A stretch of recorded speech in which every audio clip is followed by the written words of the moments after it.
All right, welcome to another edition of Above the Bridge podcast. I'm your host, Thaddeus. This is episode 17. Shout out to our producer, Boy Band John. What's up, Boy Band John? All right. Shout out to our sponsors, Defend Hawaii. You can get 15% off anything you order online. Use ATB pod upon checkout, defendhawaii.com. Also, Detail Garage Hawaii. Same thing, 15% off upon checkout. ATB pod is a promo code. DetailGarageHawaii.com. Okay. So today, this is going to be a good one. This is first time I'm doing two people at once. I like to call him the first family of MMA. Today, we have Yumi, who was our go-go dancer for our club events. She also is a baker. She's a UFC fighter wife. She also is a battle rapper and one of my good friends. And her husband's with her today. Everybody knows Lewis. He's on UFC. You see him fighting. He gets the whole island riled up every time he steps into the octagon. What's up, guys? How are you guys been? What's up? Wow, that's a long intro. I know. Yeah, I'll just go over there. I'll come back when you're done with the intro. That was like a Bruce Buffer intro.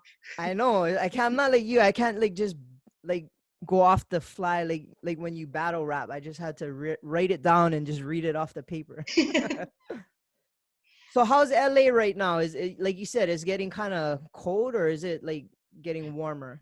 Well, we are hoping it gets warmer soon because we are not used to running the heater and stuff. I had to buy a snow jacket.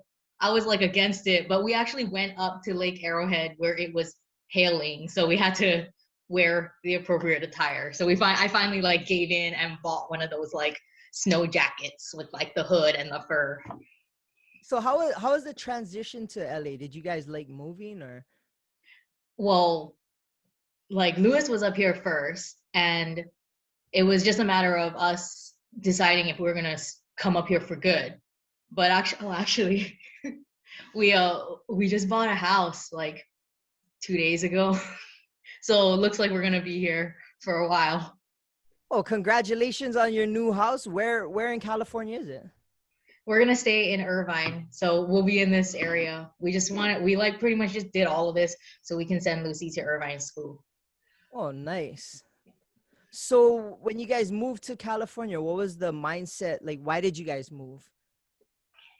Honestly, that was for me, like, just to, I don't know, man, just like drinking and stuff. Like, when I went back home for a little bit, it was hard being at home, being like around all the same stuff, and it was kind of like triggering me a little bit. Like, I would like look at like the longs I used to go into to go get beers and stuff, and I would just be like, fuck, I wonder what's on sale today. And like I don't, it was weird, but it would like, I would see it and I would start thinking about it, but like, I don't know, I didn't like it. I needed like a change of scenery. I needed somewhere new to be. And the coach at Timoyama that he's at now, he's actually from Hawaii too. Yeah, he's from Waialua. Yeah. He went to really? So yeah, so it was cool. Like he had like an interest in Lewis just because he's a boy from Hawaii in the UFC. I met him from Ron and Kim. Like, he came down for Ron and Kim. I think he was to scout like Brado Boy back like years ago. And then when me and Russ went up to try out for the Ultimate Fighter, we stayed like with them, kind of like we stayed at Ian McCall's house, who was training there, and like and then like we were training at Kimoyama. Like, he would take us there and stuff, and we'd sleep in his garage. Cool. Yeah. But okay, so you moved up there and then you're training over there. Like, how was it like leaving all the boys, like all your training partners and Charles's gym?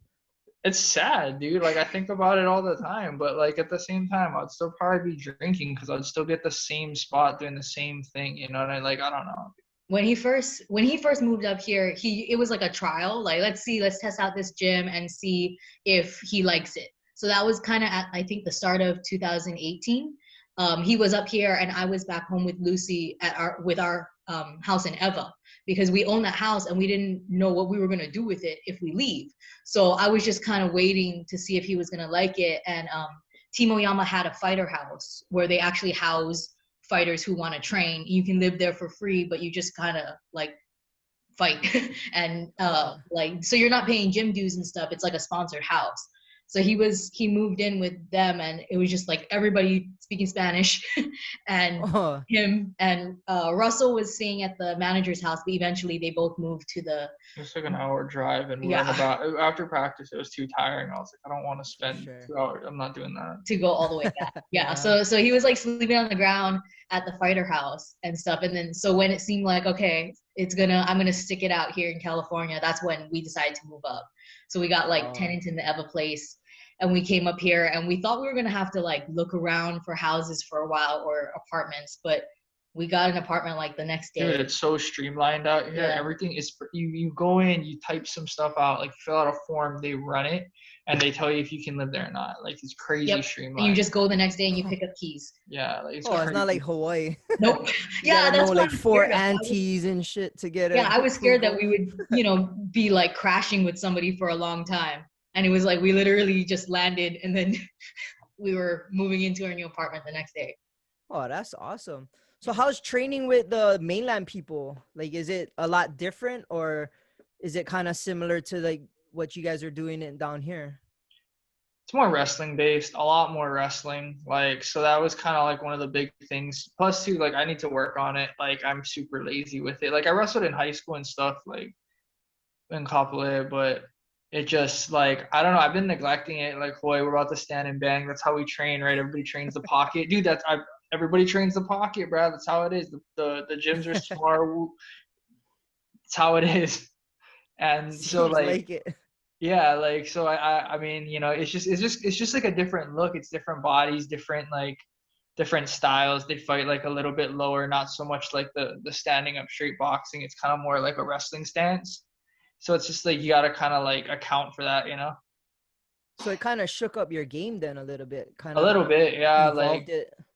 Like they didn't try to take me completely out of it, but it's like you gotta adjust for certain things, stand a little bit lower, like like just work on like how do I say this? Work on like fighting the scrambles a little bit more. Like I always did fight them, but I like now instead like I don't have the best takedown defense. I probably never will. But now I'm like I don't really care because I can take you down too, Like I don't care if you take me down, I can just get it back. Well, back in the day when you used to fight on the local circuits here in Hawaii, it would take for you to get hit a good one, and like somehow that would wake up this monster. Like first, I would always know like Lewis just got to get hit and he's gonna win. Like that happened like all the destinies, like every single time. Yeah, But now it's all the different. pictures, like I wasn't there for those. Like I didn't get to see those in person. And so when sometimes I have to post pictures for him because I'm managing his like Instagram. So sometimes I just Google his name and then I find bloody ass pictures of him. And Oh, I'm like, some gems. so you won this fight? And he's like, yeah, I won that fight. And I was like, Yo, oh, okay, good for you. And he's you just probably like, can see me, Chris, and Taylor, because whenever like we were upstairs with the sound booth, as soon as Lewis or Russell fought, we'd sprint down after the entrance song, and we'd be right next there, and then we'd just be like, okay, watch, Lewis gonna get hit once, and then he's gonna win, and that happened every time.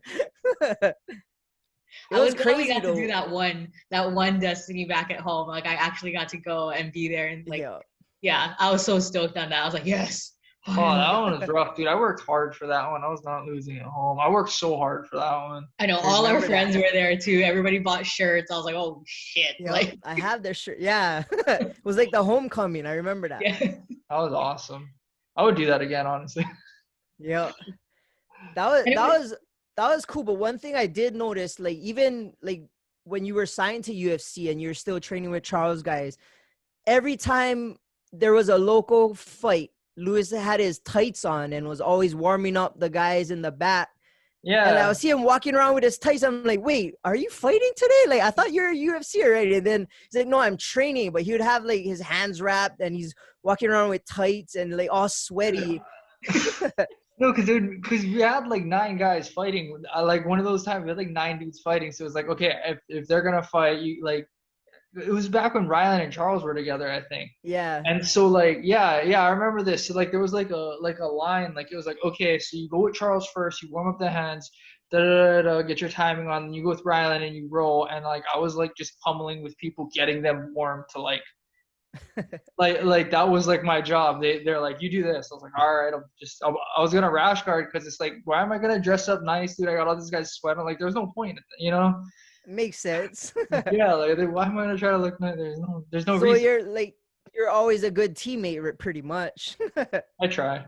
Yeah, he's going to Kansas soon for LFA to corner somebody. Oh, that's cool. So do you get to travel with your team like when other of your teammates get to fight?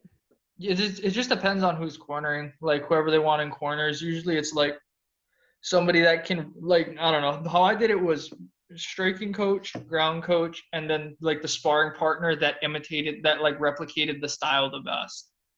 That's how I always did it. That's normally who we take. We don't take like some people take the same person every single time. Like he used to take Russell every single time when Russell was available, but now that Russell doesn't live here, we take the body that looks like the other body we have to fight. Oh, that makes sense. And here it's cool because like the guys, especially now during COVID, like most people, their schedule is pretty flexible.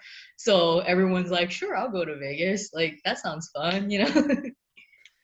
How weird is it when you're competing not having like Charles and like Russell in your corner? Like, was it weird at first, or Russell was there for a lot of it, so there was like a good amount of transition too. And I wish I still had that corner with Rylan, Charles, and Coach. That was probably like the best corner and Randy. That was probably the best corner I ever had in my life. Oh yeah, that was a sick corner. I know. Yeah, for a Destiny card like that. It was like he was going for like a championship belt or something. Like, I remember that. Like all the connects came out. Like, we'll corner for this one, Lewis. We all got you. That was a sick corner, dude. That was probably. But it was like 12 something when he fought. I was so tired. I was just. I remember. Like, hurry up already. I was thinking the guy's gonna pull what happened to Russell at Aloha Tower. It turned 12 o'clock. No, yeah, it turned 12 o'clock, and then the guy said, oh, my contract said it's for this date. It's now a different day, and he walked away. Remember? Do you remember that? Wait, so they didn't fight? Yeah, I remember the guy's name. I remember the guy's name. His name was Josh Montoya. He was from Albuquerque. He was from Greg Jackson. I remember because it was my sister's wedding that day. And I just remember, like, okay, as soon as her wedding's done, we got to shoot to Aloha Tower because Russell's fighting. And then finally it was done, and we shoot down there, and we're like, oh, we made it. And then the guy, like, didn't fight after 12 o'clock. He was saying, like, time zone, and then so to him it's like 4 a.m, and like. Yeah. So he just. And then he didn't fight. Yeah. He just went to Hawaii for vacation. Yep, and Russell got the belt. He got after weigh-ins at Dave and Buster's, he was over there eating like it was like mac and cheese and chicken nuggets, and I was like, oh, like really? Like okay. Or he probably didn't realize who he was fighting, but I know what I wanted to ask you guys. How did you guys meet? It was at your guys' event. Yeah, it was you. It was from you guys. Oh, that's another one. Yeah, it was at 11:44. We found love in a hopeless place. That's crazy. I always tell Chris, like, okay, how many relationships and children have Artist Group Network events created? But then again, there's also how many divorces and breakups we created. Well, I guess you guys are both, because the night that I met Lewis, I don't know what was happening. It was one of our events, and I had like a friend from childhood who came up to me and wanted to meet Russell and Lewis because he thought he knew they were UFC fighters, but he thought Russell was somebody else. Like he thought Russell was like somebody more famous than Russell. And so he was like, do you know those guys? And I said, no, yeah, kind of, yeah. Why? And he said, can I go meet them? And I said, sure, why not? You know, and I know you guys had introduced me to Russell. It was like the night that Taylor won the Mai Tai's DJ battle. Oh, yeah. Russell had fought that night and came after his fight, and he was standing there like all quiet, and you guys were like, this is Russell Doan, he just fought tonight. Yeah. And he looked so sad. I thought he lost. So I was like, are you okay about your fight?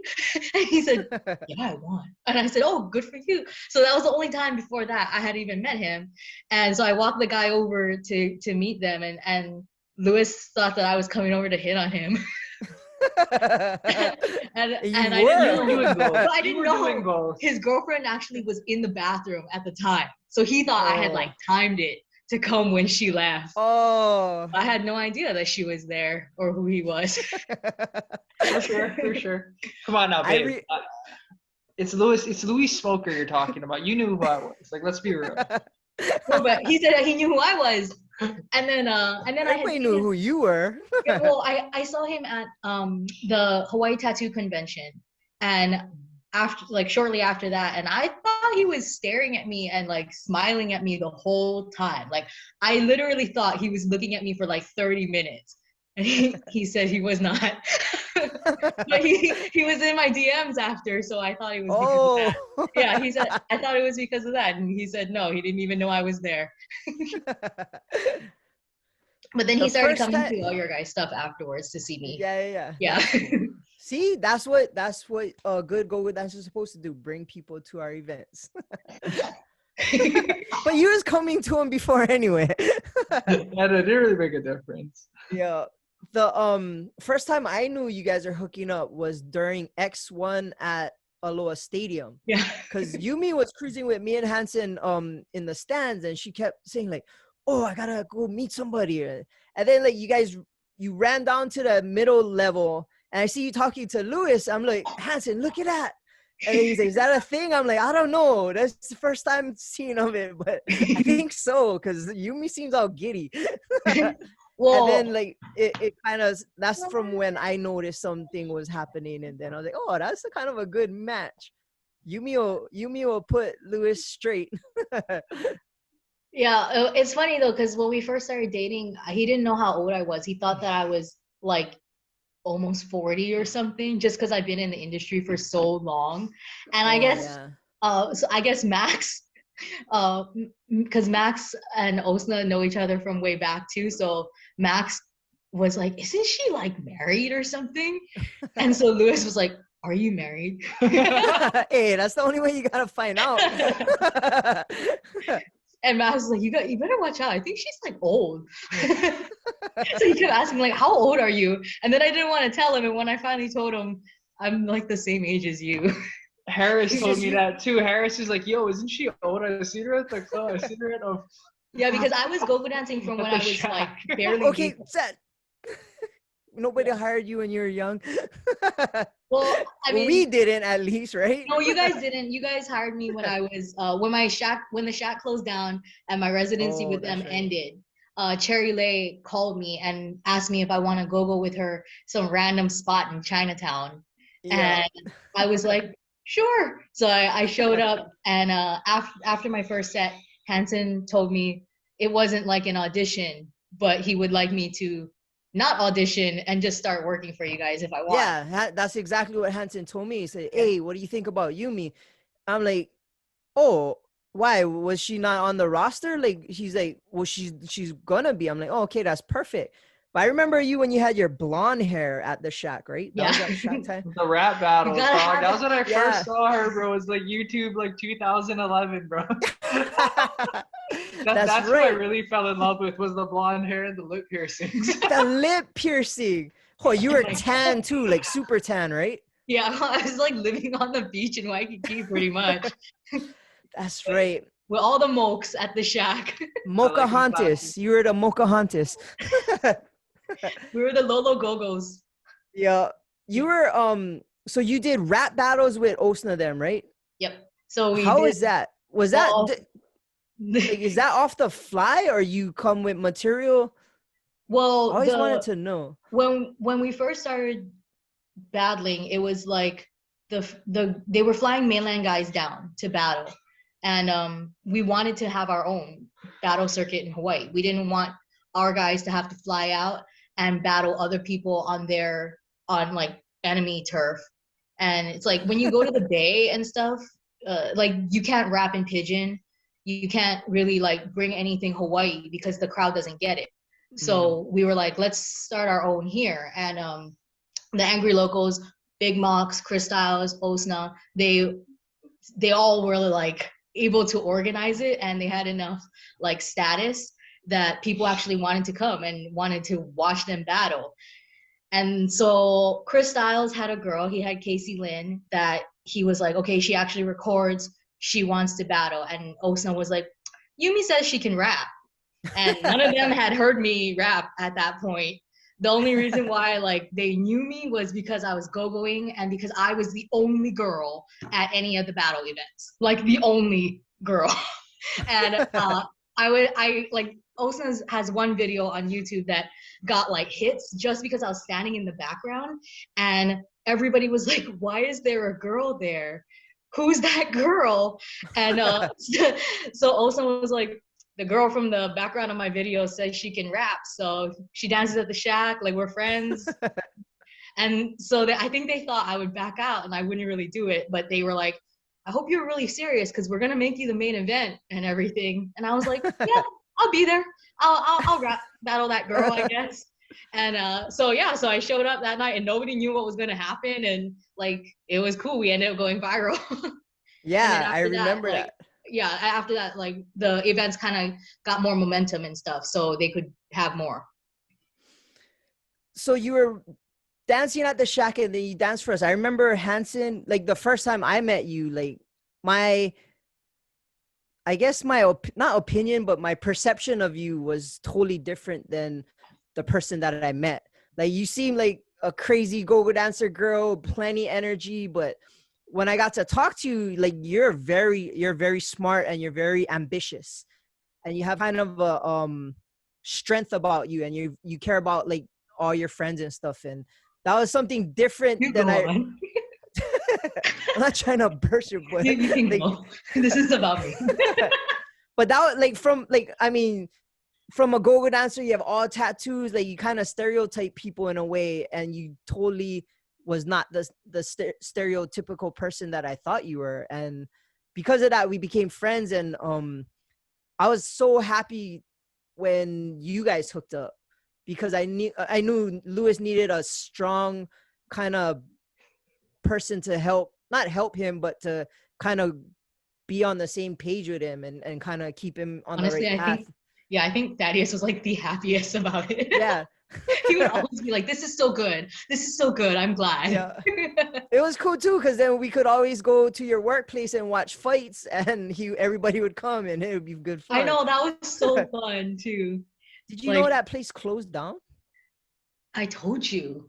You're guys. The one who told me. I wasn't there. That's what I was gonna say. No, yeah, I'm sad. I was there for like 7 years. So when we left, and I announced that I was leaving like 2 weeks before we left, just because we didn't know when we were leaving. And so I did my last pageant. I hosted the last pageant, and then I let everybody know this was it. Like this is really my last one, and so goodbye. But I started to hear stuff, that they weren't doing so good, and it was making me so sad. I thought like, oh, we'll visit home and we'll go back, I'll say hi to everybody, but we couldn't. That's why when I came home to visit, that's why I had all the girls like link up, because I was like, I don't know when I will see these girls again. Yep, I have that picture at the Rock Bottom. I just was there 2 days ago. I had dinner at Spaghetti Factory and I walked around and is Rock Bottom still open? Rock Bottom is still open right now. For food? Yeah, and they open till 10. So Corona. So what's going on with that? Like the clubs are not open? Nothing. All the clubs like District is closed. Ginza's been closed for good. Addiction closed for good. They're done.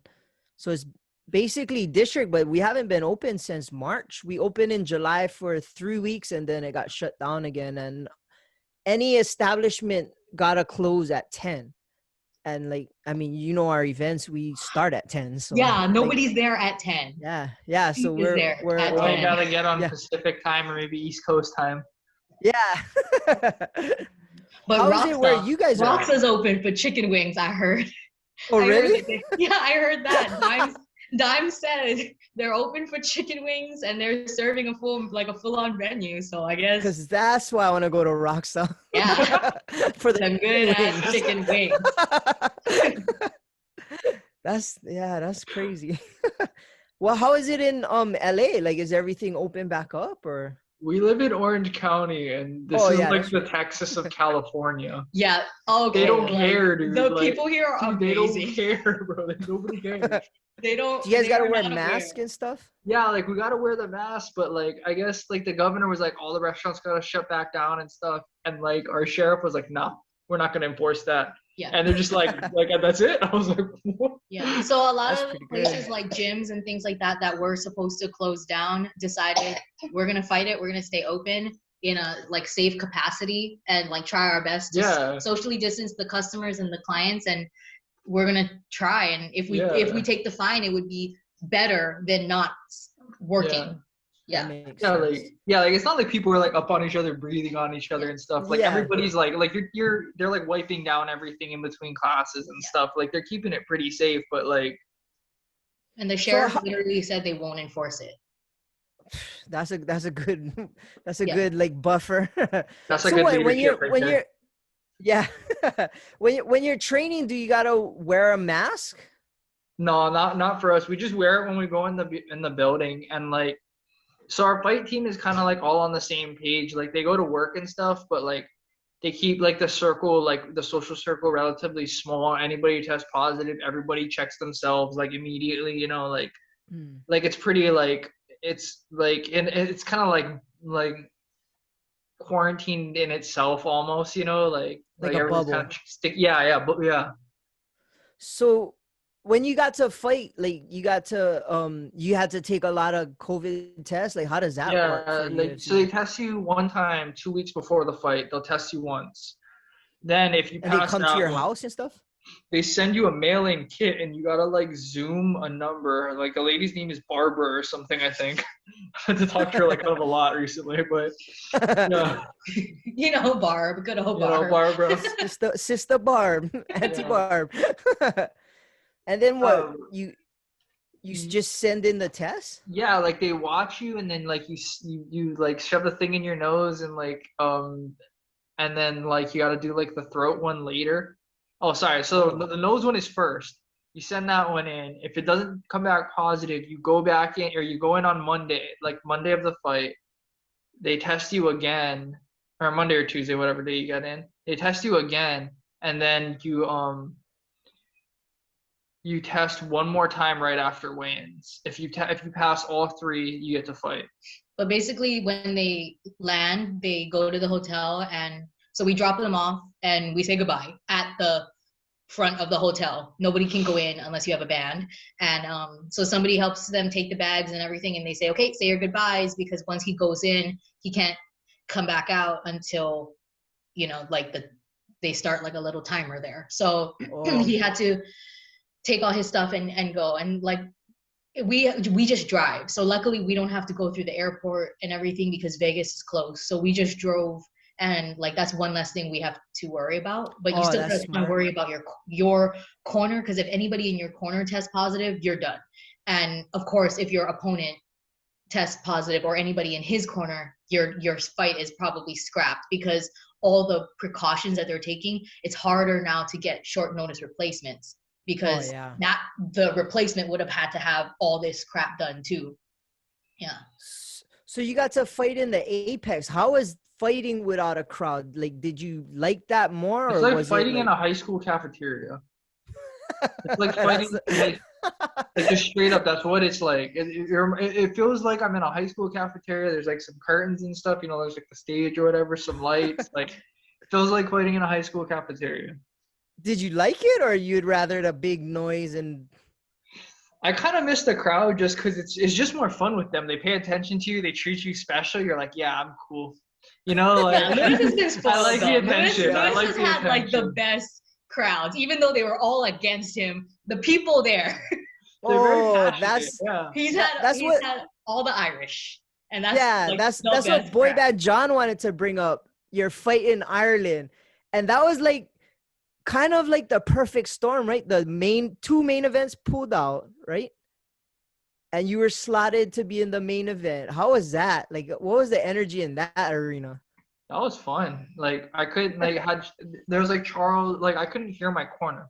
They're like right there behind you, and they're like trying to shout final instructions, like keep your hands up, keep your head moving, or like whatever, like keep moving, you know, like whatever the thing was. I think it was, I don't know. He usually just yells at me, keep your hands up, keep moving, or like that's pretty much it. Like, and then like you figure it out. But I couldn't even hear that.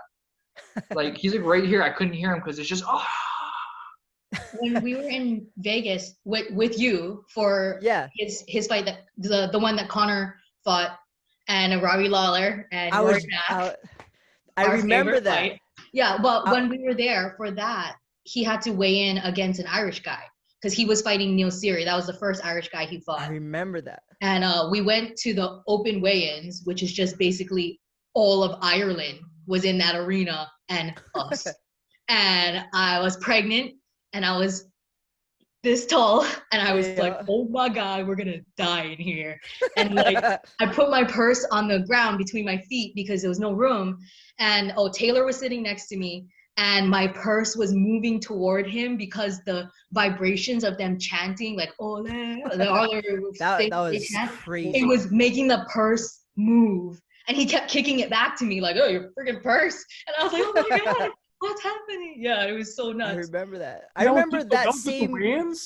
Yeah, and that was at the weigh-ins. Oh my God. Yeah. That same weekend, Russell fought, and I remember Glover Teixeira tried to hit on you. Remember that? Oh yeah, my buddy Glover. Oh, again with the same purse, the lucky purse. He washed my purse for me. I put it in the chair, and I didn't know who he was. So I told this. He was sitting in front of me, and he looked like a bodyguard, so I didn't know it was him.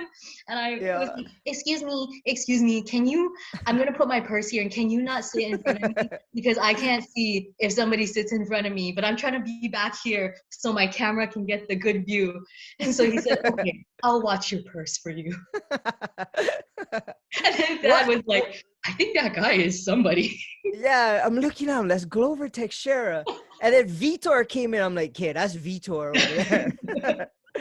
But I remember that Charles, because I wasn't supposed to go to that fight, was Lewis fighting and Connor was the main event. First time he fought for a belt. And Charles called me that morning and was like, because we were there, and he said, oh, do you want to go to the fights tonight? I'm like, hell yeah. He said, oh, you'll sit by Yumi. I'm like, oh, perfect. Because we would always talk about the fights, like whenever had UFC. Yeah. And I remember watching Lewis walk past us when Lewis came out. And it was like I seen Yumi's face was like happy, nervous, excited, all in one. And when you won, bruh, it was like I was so happy you won just for one, because I didn't want to sit next to her after she lost. She'd be in a bad mood. She's pregnant and she's gonna be mad.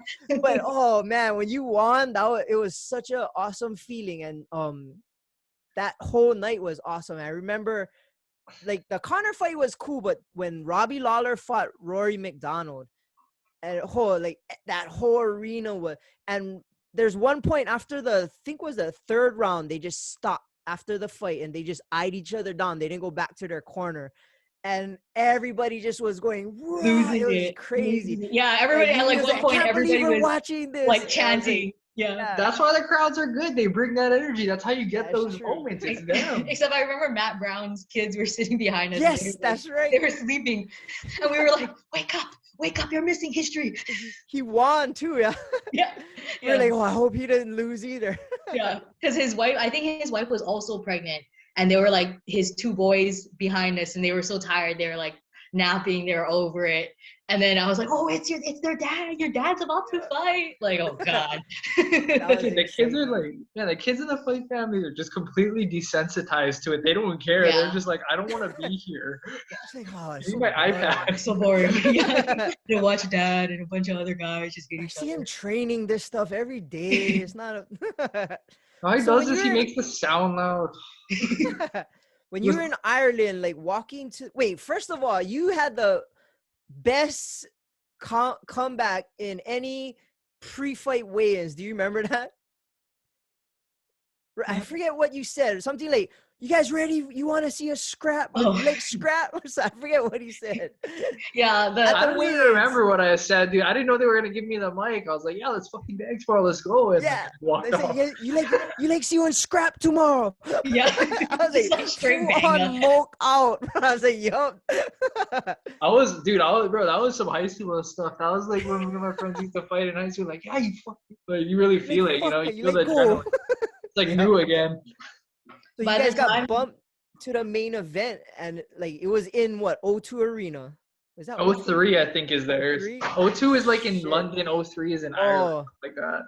that's crazy. And I remember just watching it. I'm just like, oh, like Lewis is the most hated guy in the whole country at this moment. And then he won. Yeah, well, they were hyping Patty so hard because it was his home and everything, and it was like they were pretty much like angling it, all the commentary and stuff for him. Yeah. And I remember we had to watch it. It was kind of like in the morning time, and I was pregnant, like super pregnant. I was like 15 months pregnant, and I had to go to work, and I was setting up work, but I also was trying to get the passcode and everything to watch it. And I remember because I had your pass. Yeah. So like it would bump me off and then you would sign on. Yeah. I'm like, oh shit. So now I was like, okay, I gotta find a stream. I thought that he would fight before we opened, but he fought like right as customers were starting to come in, and I had the computer and everybody was like, what are we watching? And I was like, oh no, everybody's gonna watch with me. And so we all watched it together, and then somebody figured out how to connect it to all the freaking screens in the whole place. And I was like, oh no, okay. And then he won, and I was like, oh thank God I didn't go into labor watching this thing. that was probably one of my favorite moments of your career. And then when your first fight back in the UFC, when you came back, that was, oh man, when you started cheering and screaming, I was like, I could feel it, bro. I mean, as a fan, you know what I mean? We followed your career from pretty much the start. I'm sure. Yeah. So when, as a fan and a friend, like, bruh, like it catches you in the feels. Like when you won that fight, like, bruh, it felt good. Like I remember watching it with Chris, and it was like, oh, he did it, bruh. He's back. Like it was. I mean, I'm sure you felt a lot better, but it was man. That was a freaking nuts one. Also, dude, like we're gonna come home too. We're like out of money and everything. Like we needed that win. Like we had like a month left. We had maybe like a month at best. Before it was pressure. Like, we were like, okay, like we gave ourselves a timeline. If it doesn't happen, we don't get the call. Like that's it. We're not gonna deplete every single thing we have. So like the dream is the dream, but let's keep it realistic. And then we just kept. Well, that's what you're there for, right? We're like the call is gonna come. It's gonna come. Like, and being up here makes it easier too, because you're already close to the headquarters, especially now during COVID, because a lot of these guys have been completely like just sitting at home. They don't know what to do. They can't fly in. They can't train at wherever they are. And so like being near the apex, it's like if you're able to fight, you're healthy, and you've been training, there's like a guarantee that you'll probably fight now, you know? It's kind of what happened with Kai. He made himself available, right? And he got bumped in. And hey, Martin's gonna fight now too. Martin. Yeah. So like, do you guys? Oh, I guess not now because of COVID, but I guess when they would come up, it'd be easy to kind of house them and stuff, huh? Yeah, we got to see Lowen when they were here before everything happened and stuff, and so that was nice. Like when our house is built, we'll be able to see people and everything, like have more room to have guests. Yeah, and stuff. it's not happening. Yeah, well, we gotta wait for it to get built. That takes time. I've been in that situation. I've been on my parents' living room couch for a while mine was getting built. They said September, October is like the date, and they told us it like we're in escrow actually as of tomorrow. Oh, so, good for you guys. Yeah, so that's exciting. We drove past the dirt lot that we bought. Nice. And saw the pile of dirt that. Well, I'm sure you'll capture it like from start to finish until you guys move in. That'll be kind of cool.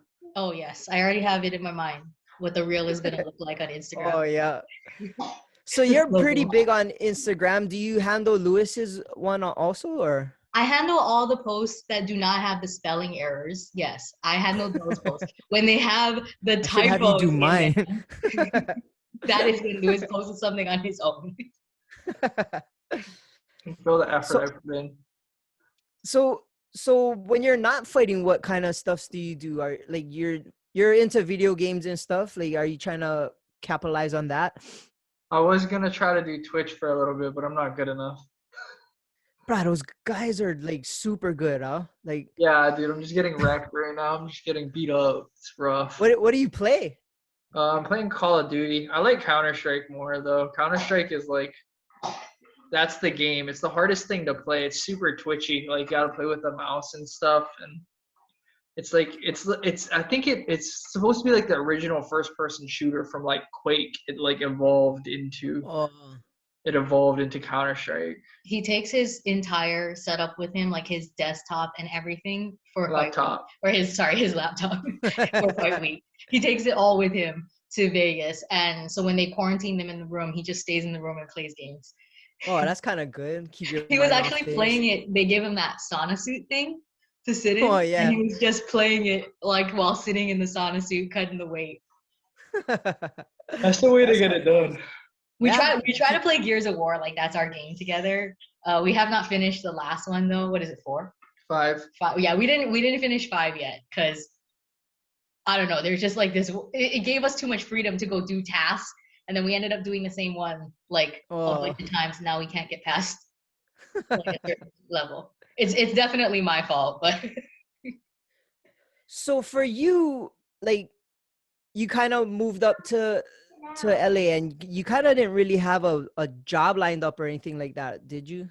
Maybe. Yeah. Oh, yeah. I don't know. Like Hooters wanted me to come work at all the ones over here.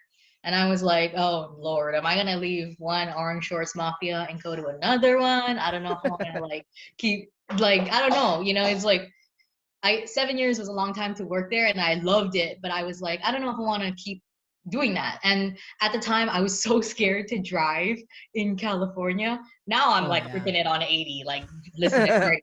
But like, I was so scared. And so I was like, I don't know, maybe I'll stay home at first.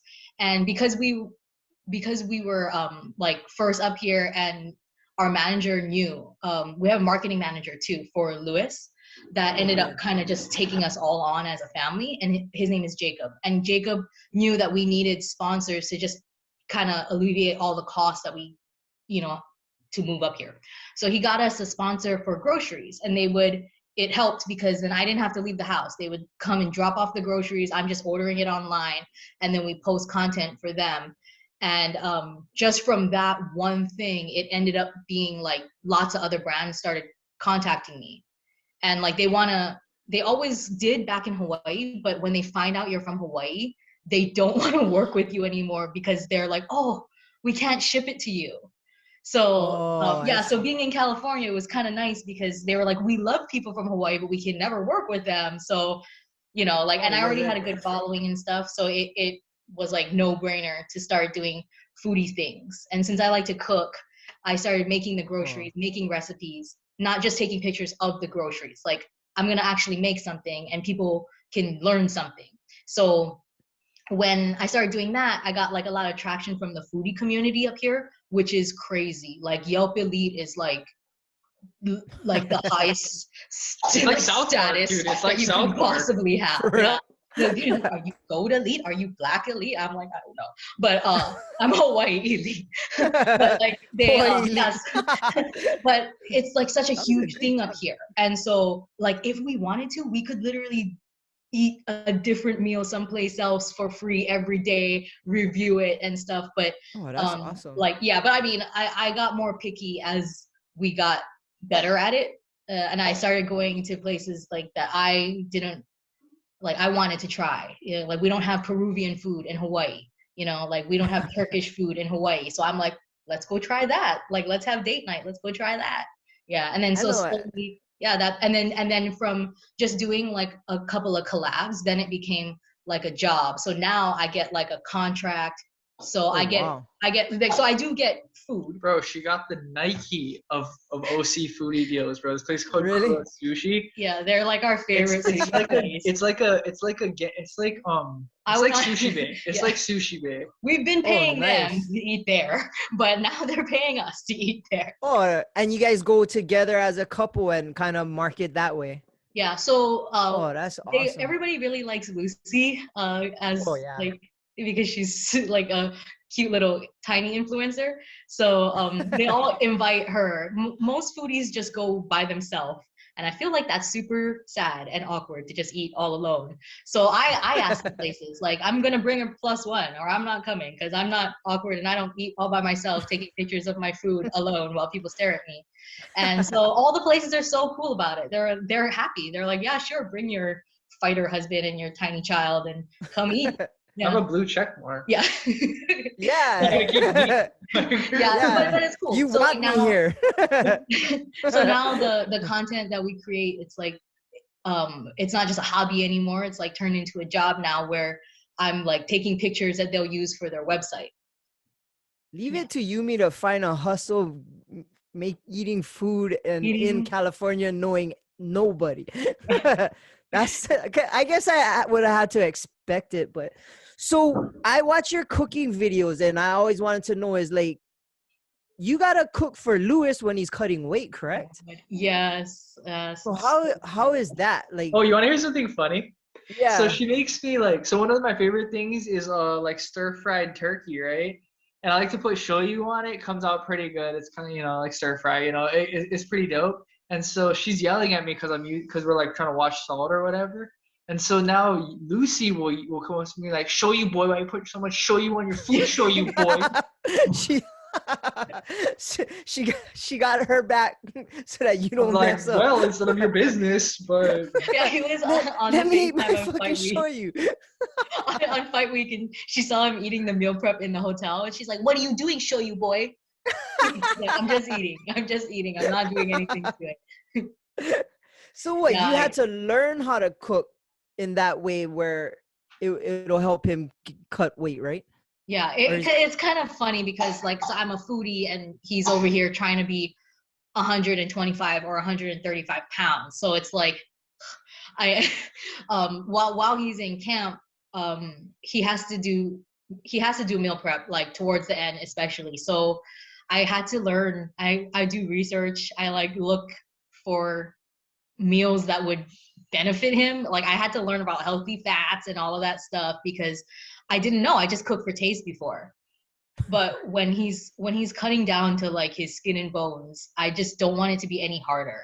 So if it was up to him, he would just he at one point he was just eating canned tuna out of the can. And as you just cut up a little bit of onion in it for taste, and like you mash it like tuna salad but with no mayo, and then I put a little bit of wasabi too because there's no salt in it. he was eating that every damn day. I didn't know fat-free anything. hot dogs.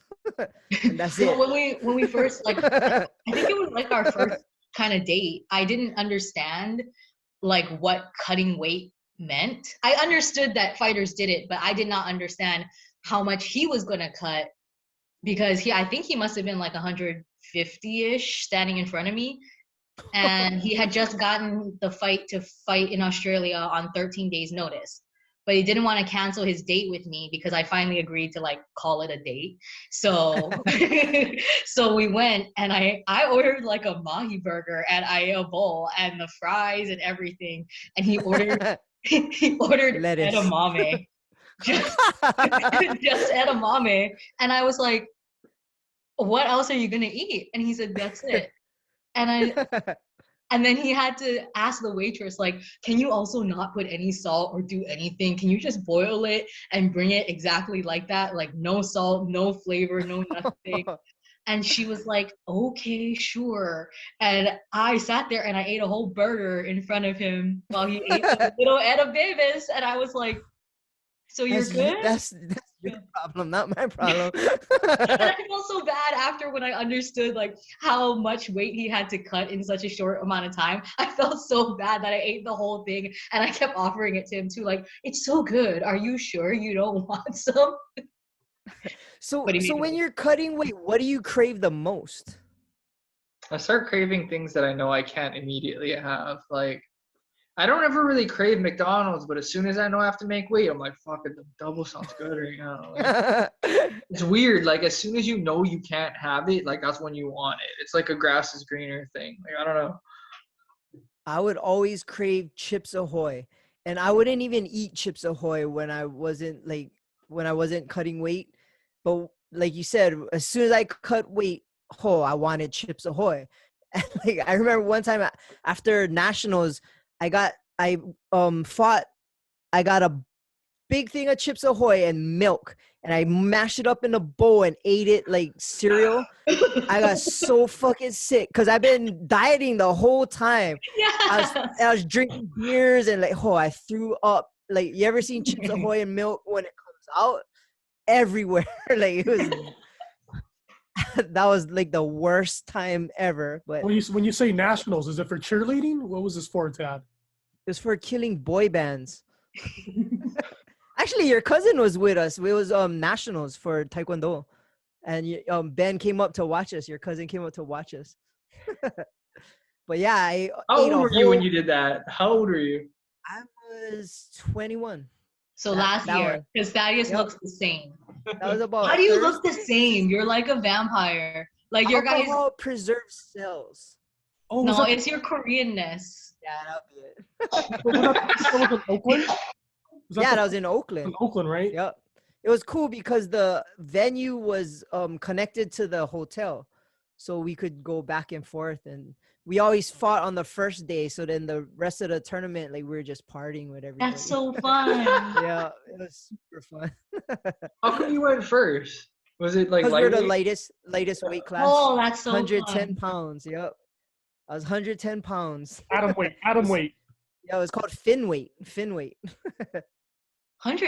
Wow, they don't even have that in the. Yeah, they don't even have that anymore. Yeah, that's an Asian weight class, bro. That's like reserved for Asia. You fight all these little Mexican dudes, or like in nationals or US Open, they would have these little Chinese guys that just were like the fastest. I remember I fought Chinese Taipei at US Open one time in Anaheim. And as soon as they started the fight, I swear the guy jumped up 80 feet and kicked me right in the face. And I was like, what? There's no way that happened. They were just so fast, but it was fun though. China is different, man. China's athletes they're breeding monsters over there. Yeah, I like to say that he was on roids, but whatever. Oh, probably. No, definitely. It's the only way I would have lost. That's why. It's the People's Communist Republic of China's super juice. All right, it is not anything as. It's in the water. Yeah. No, I'm sure it is, dude. That's why when he went to fight there, it was like, finish the guy or, it's not going to go our way. It's like that every night. Yeah, you cannot just like that. That's how it is no matter what. If the only place that's maybe neutral is like Vegas. Yeah. Like that's it. Vegas. That's the only place that's like neutral ground. Like anywhere else that I've been to is like, if you go against their boy, it's not going to if it's close. That's just how it is. Yeah, when he was fighting, when he was supposed to fight. It's like that in boxing too. What was the one that you were supposed most to fight? combat arts. There's like a circuit here that he was CXF or CXF. Yeah, but we would be, even though we're like California based, we are not from this area. The crowd isn't there. The crowd was not with us at all. Yeah, like they had us come out to meet our opponent. It was somebody else's fight card, and we wouldn't be fighting that night. But they wanted Lewis to come, show face, and at some point they're gonna invite him and his opponent into the. We saw McLovin. Oh yeah, and we saw McLovin. But like, we're supposed to go and like. It's in like North Hollywood. It's in like Burbank or something. Yeah, it's like Armenian. Yeah. And so it's a bunch of Armenian guys, and they wanted Lewis to go and like face off in the middle of the octagon, and like, I don't know, kind of like trash talk a little bit to each other to hype up the fight.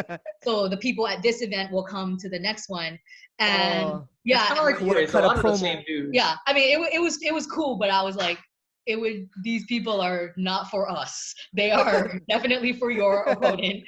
But it was cool though. McLovin was for us. He was dope. He was super cool. Yeah, he was a nice guy. He's super chill. Yeah. Oh, that's super cool. Bro, he's like ringside, like VIP tickets, like cage side is like about it, just like he was sitting like a little bit down from us, and we were like, that is McLovin. And so I went up to him, I was like, hello. And so I talked to him for a little while, and I asked him for a picture like a loser. And his girl. Oh, that's cool. Yeah, his girlfriend I told him was thank nice. you. I was like, thanks, bro. Thank you for I'm sorry, dude. You're so new to California. Sorry, we're like, we're so excited. You're the first person we've seen that's like famous. So when you're like, say you're at your events, like what moment got you starstruck? Like, you've been kind of fans of the sport, so like being around UFC, and you must have met a lot of celebrities or big time fighters. When was it the time where you got starstruck? Like, oh shit, that was Like all the time, really. Like I'm like, oh fuck, that's so cool. When you and Russell, your guys' first one. Yeah, no, yeah, me and Russell, like, so like right after I won my like, so like he debuted and then I fought like a week later, right? And then so like everybody kind of hangs out after it, or like before, they would all hang out like the hotel bar. We're in freaking Duluth, Georgia, so like there's nothing, like there was nothing anywhere. Like it was a hotel and there was like a shopping center across the street and that was it, dude. There was nothing there.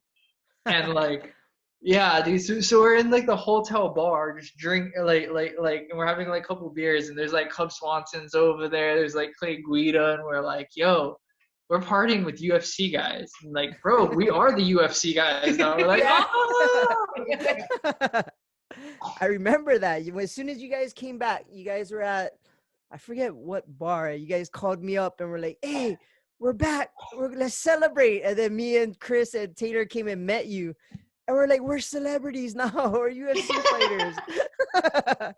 Embarrassing. No, it's cool. Like, we're so happy for them because like it all happened like so fast when you guys got signed. And like, oh, you guys were in there and we're seeing you on TV, and it was like, oh, it's like super fast. It was super cool. Like that was a good times. It was surreal. Like we worked for so long, and then it just all happened right at once. Like everybody got signed, and it's like, all right, you guys are fighting like next month, dude. And I was like, oh man, this is like really, really happening. Gotta put it on pause, man. Like, yeah, that like those times in your lives, like that's the stuff you're gonna look back and just be like, wow. Like, I was that's your specifically legacy. trying not to think about anything because I was like, I didn't want to get caught staring in the lights. You know, like that happens sometimes. The guys like, you're like staring into the camera light, and next thing you know, you're staring up at like the cage lights. You know, Oh like yeah. I did not want that to happen. So I was like, all right, just freak out later. Just tunnel vision. Don't think about anything. Just go. Like. That's crazy. Yeah, it was fun to watch, to follow you guys' career. I mean, it still is. Like, we still, you guys would fight like on different places of the earth, and like we'd be working at district, and it'd be like 2 a.m, and like, oh, Lewis or Russell's fighting, and we'd go in my truck and like put my phone on, and like we're all sitting in the truck watching you guys fight. Philippines was like that. Or like when Russell was in, I remember when Russell fought in Singapore, and we were up at like 4. I was up at like 4 a.m. tweeting about it, and I was like, all right, I'm going to sleep. I'm done. It's cool though. Like just because we know you guys and to see you guys doing big things it's to me, is like, as a fan and a friend, it's pretty awesome.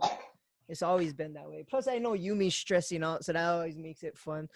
Yeah, I always get like a nice text from Dad, like on the day of. This. Yeah, like something nice and positive. Yeah. We need that energy, Dad. Keep that up. We need that Always, energy. bro. Yeah. My days are rough. Because no, you don't even know, man. Like all these people, like how much money they're betting on your guy or whatever, or they're like asking you how to watch the fight on their TV. I don't know what kind of TV you have. Leave the fuck alone. Or like 5 minutes before the phone starts blowing up, so I don't look at it, because it's all people who are like, how do I watch the fight? It's like, if you don't know by now, you're gonna miss it. But, figure it out. Everyone else did. Yeah. Like, how did everybody else figure it out? Like, yeah, but or like some people just ask, like, are you scared? Like, get out. Lose my number. I would always text Lewis like the day of the fight, like, and I would never say good luck because that's kind of a jinx. I would be like, bro, you got this or whatever. Yeah, and, like I never. Yeah, I would never like think I'm gonna get a text back, but he always texts me back, oh, thank you, bro, or like he'll repost my picture of him at the weigh-ins or some shit. They actually have a lot of time in the back when they're waiting for things to happen. Yeah, it's just after he gets like his hands wrapped and stuff, like he stops using his phone as much. I try to nap a lot too on fight day. Like, I'm trying to sleep. It's like, dude, stuff is gonna be wild later. I need my energy. That's kind of crazy. So now that you're cooking for him, how did you parlay that into like your whole cookie business? Because you have a cookie company, right? Yeah, well, when I was in Hawaii, I started it from our house in Eva. I was doing like I would make sugar cookies for fun, and people kept asking me for people kept asking me to do their events and stuff, and so I would do it as a gift to people. But then people I didn't know started asking too, so everybody was like, "Oh, you should sell it. You should sell it." So I did start selling it from Hawaii, and I had like regular customers. I would do their bachelorette, baby shower, first birthday, second birthday, and so when we moved up here, I thought it was all gonna be done. Like I thought I wouldn't get to do it anymore because I was doing it so consistently that I was making more money doing cookies than like working at Hooters. So when we moved up here, I let people know when we were thinking of coming up here, and I guess like Coconut Wireless works pretty amazing because all the people who are in this area from Hawaii put in orders before we even had an apartment, like before we had an address. And I was like, I hope I can fulfill these orders. But they said wherever you are in Orange County, we'll just let us know, and we'll come. And they did, and then just like word of mouth spread. So like now I get to be more picky with the orders that I take, and I'm always overbooking myself because I don't know, I like to suffer. But like I'm having a Valentine's Day sale now, so it's fun. I get to make up my own menu, my own prices, and work when I want. That seems to be your passion because you get intricate with those cookies. Like it's like art. Yeah, I'm doing for Valentine's Day. I'm doing a cookie that's in the shape of a square with a tic-tac-toe on top, and they're gonna get M&Ms to be like the markers. So you'll get like red or white, and you can play on the cookie before you eat it. Oh, that's kind of cool. Yeah. So I have like 20 something orders for that, for those. Oh, wow. And then I'm doing a mini chocolate cream pies. I'm calling them cutie pies. And I'm doing that. Yeah. So like every holiday I try to make some kind of theme. So I do like carrot cake for Easter. I did pumpkin crunch for Thanksgiving because that's my favorite. I know you love pumpkin. People up here don't know about pumpkin crunch. Like it's a Hawaii thing. So Oh, really? Yeah. So I was like the only one selling it. Yeah. You know what I found out about pumpkin crunch? That if you use the Japanese kabocha pumpkin, it comes out way better than the regular pumpkin. Ooh, I'm gonna try. Yeah, try that out. Or you should tell Taylor to do it on his cooking show. Yeah. His new cooking show. It's kind of like yours. His cooking show is more about the cooking versus yours is about the end result kind of. Well, yeah. I guess too. I always try to follow your recipes. I'm like, what the fuck was that? Well, I work for a company creating content for like this holistic company now that has they sell elderberry and honey, and so they needed somebody who creates content but also recipes that are creative because there's only so many things you can make with honey or elderberry and stuff. So like elderberry is like a plant that it has like antioxidants and things, and so if you can drink it in a syrup form and it boosts your immunity. And so it's like big out here, like people, especially a lot of anti-vaxxers and stuff in this area. So people want holistic, natural ways to boost their immune system. So I'm like employed by them, like on payroll to create content every single week and run their Instagram page with information about that, but also recipes. So it's fun. Like I get to decide, like today I'm making honey buns or something. Yeah. Oh, that's pretty cool. Yeah. So what, you have like a huge oven, or you just do it out of the kitchen in your house? No. Yeah, we have just like an apartment with one oven, so everything's like stacked up all crazy. But thankfully the new house that we're gonna have actually has like the kitchen of my dreams. So you got to pick it out and stuff. Yeah, so because we're building it there. Oh, nice. I got to choose like the backsplash, the countertops, and Louis didn't care. He was like, whatever you want for that, so yeah, so we got to choose everything, and they're gonna build it in the color and all that we want. Oh man, that's super awesome. Yeah, we just have to wait, it's like, gotta wait like a few months, but that'll be worth the wait, trust me. It'll be cool. Well, they said in a couple months we get to go and walk through the frame to see like it being built. So I guess we'll see. I don't know why they have us do that though. I'm not gonna know if it's wrong. I think it's just to give you like little bit of excitement, like like to see it like actually like coming up is kind of cool.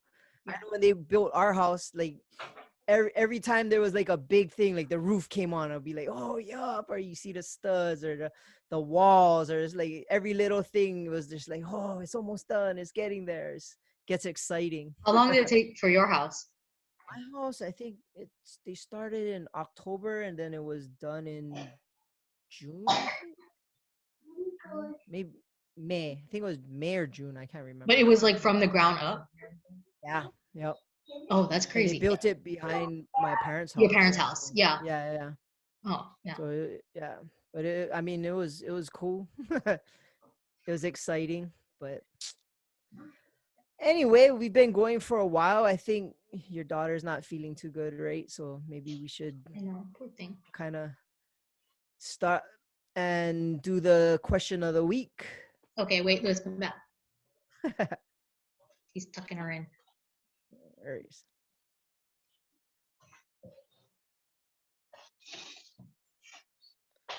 It's like a gamer chair, huh? It's just an office chair. I didn't get the full-on gamer one yet. Oh, the racing. That's when you go full Twitch.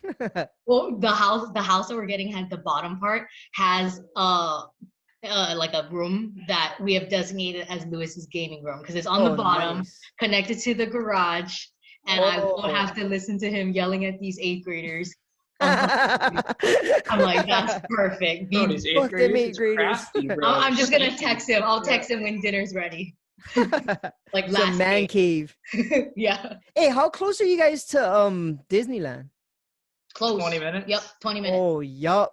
Yeah. We're definitely doing that. Whenever that place opens again for actual rides, people are there just eating food. But yeah, you can go in and you can eat food and walk around. Yeah. You can wait in like a long line just to get inside and do nothing. But I guess people still want to go to Disneyland. Do they charge you for that? Yeah, they're paying to go inside, to eat food and to walk around. Oh man, that's not worth it. Yeah. Because you're Mrs. Disneyland, right? Like you love that stuff, right? Oh yeah, no, hell yeah.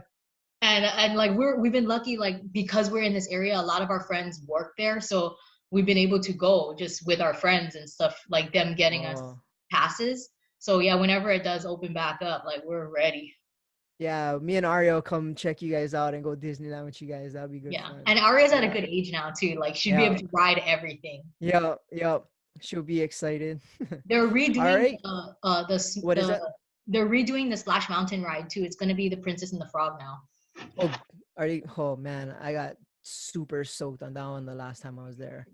Like to my Summertime. Yeah. I'm bringing surf shorts and slippers and a change of clothes like I'm in 3rd grade. Yeah, I got it was a whole thing. I got super pissed off.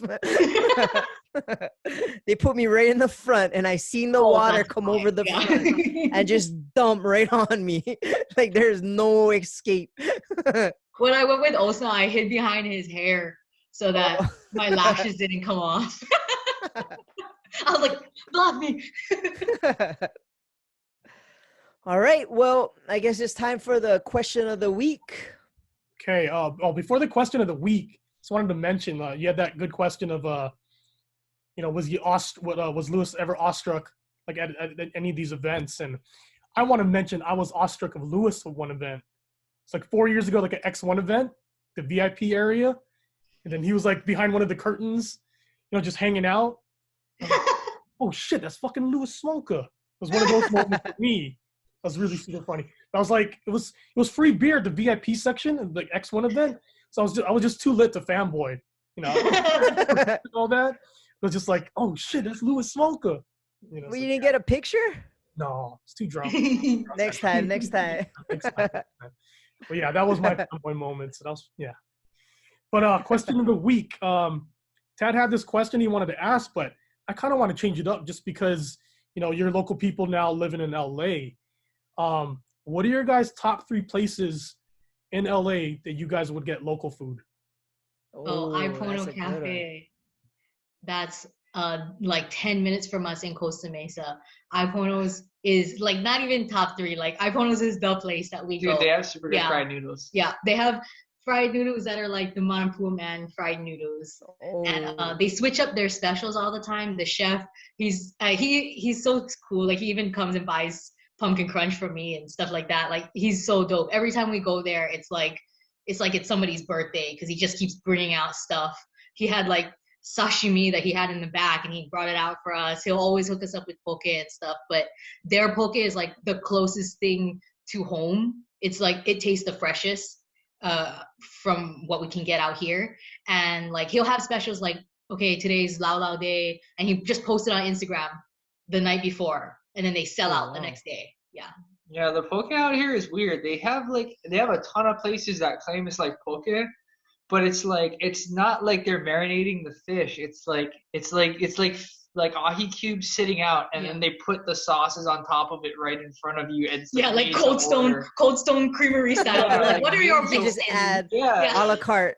So it doesn't have. It's not been sitting in the marinade. It's like pretty much dry, and then they're just putting ponzu on it or something, and they're mixing it in front of you. And I don't know if it's because like these chain places don't have enough people buying it, so I don't know. But yeah, well, we tried a bunch of them. We go, and like if it's cool, but if it's not nearby, and he just wants something easy, and poke is like, don't go in there expecting poke. It's like something else. Yeah, it's like fish dressing. Like it's cubed fish.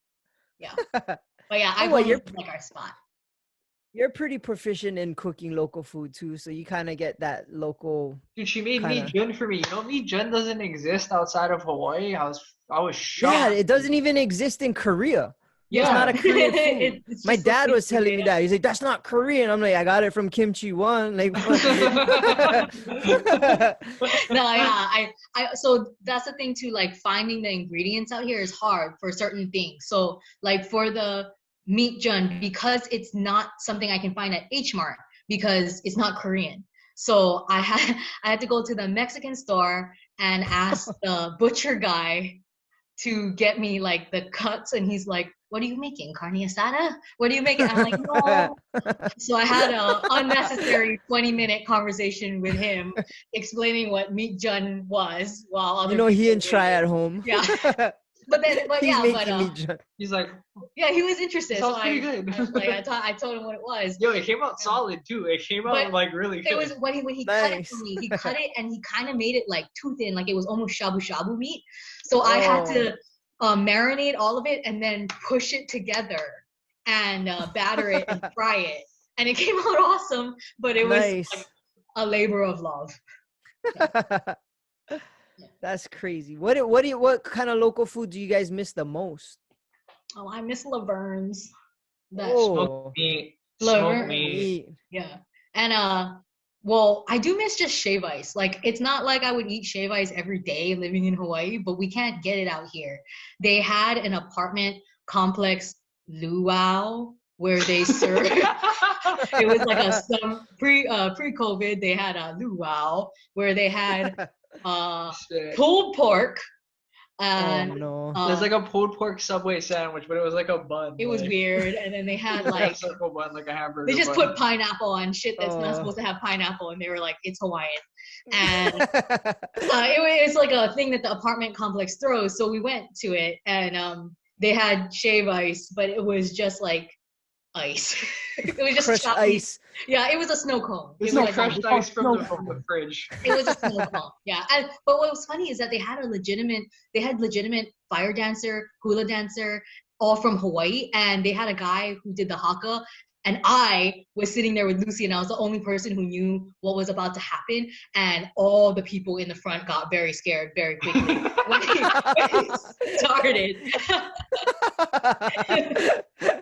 Say no, this is what they do. Yeah, they were all excited about the hula and the fire, and then as soon as he started doing the haka, everybody got so quiet. But I was so stoked. I was like all by myself. Gosh, that's the loudest one, dude. It's louder than mine. Oh yeah, I've heard it in the club. All right, well, brah, I appreciate you guys for coming on the show. You're actually my first MMA fighter. So that's a good one. And you guys are the first dual. Bro, we're what a is it? power I couple. guess? I think Yeah, somebody that's the called word. us. We're a Yep. power couple, I believe. I definitely agree with that. You guys are definitely strong, and yeah, we miss you guys down here, bro. Like Dude, we miss you guys every day. We miss you yeah, guys every day. you guys gotta come back and visit, and trust that next time we go Disneyland, your phone will ring, and probably be sleeping in your little It's man called a cave when flex we room, get is there. what they're telling us. Yeah, It's that's what called they're a calling flex it. room. Flex A room. flex room. That's what it was listed on the diagram. All right. Well, anything you guys want to plug, like your cookie company and all your Instagrams, feel free to do it now. No, we don't care. We don't need to. People know. The people who are watching this, they already know. Oh, that's true. Yeah. No, we're good. All right. Well, for us, follow Boyband John, BBJ8, the letter 08 on Instagram. Ours is atbpod.com, Above the Bridge podcast on Instagram, and also on YouTube. Thank you guys again for coming on. I'm so stoked that you guys could do it. And yeah, I don't know if you guys know this, but when I first had the idea to even make a podcast, this was maybe like 5 years ago. I kind of wanted Yumi to co-host it with me, and that was before like she got pregnant and you guys moved away, and that was like my I first think we vision talked of about it ever. at Zippy's one time. Yeah, I was like, hey, Yeah. you want to be the co-host? And you're like, okay. Yeah. Yeah, but to have you on, it kind of makes me super stoked, and I appreciate you guys, and we always love following Lewis's career, and we always get proud watching him fight. Like, it's weird. It's a weird feeling, bro. When you get in there, it's weird, bro. It's like, oh, That's my motto. I think you gotta keep it weird. keep it weird. So good luck on your next fight, and hopefully you guys can come down here and visit. That would be Yeah, we hope we can see you guys soon. Thanks for having us on. all right. And as always, shout out to the Artist Groove Network. Aloha, everybody.